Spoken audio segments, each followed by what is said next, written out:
So, ang Implay Gears ay meron ng product na 161, followers na 420.4K, Daming pre, at may rating na 4.8. Then, mga 4 years na siya sa Shopee.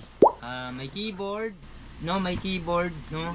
Tapos merong Wi-Fi receiver, LAN cable, mousepad. So, madami siyang nilagay na ano na hindi ko naman in-order, no? Hindi namin in-order pero nandito. Check natin, no? Yan, gumagana naman. Yan, gumagana. So, meron na palang Windows, no? May kasama ng Windows. Yan. May kasama ng Windows. So, hindi mo na kailangan magpa-install. Yan, mabilis naman mag-boot. Mabilis mag-boot. May plastic pa. Maganda yung aesthetic, no? Merong RGB pan. Tapos yung CPU, may CPU pan, may RGB din. Naka Windows 10, no? Naka Windows 10. Ayan, Intel Core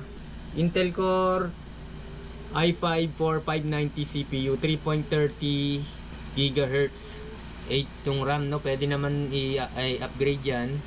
So, nasa 6,000 plus lang pag in-order nyo sa YouTube.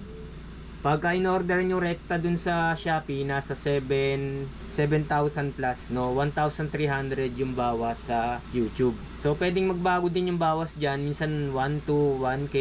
Depende sa promo ni YouTube.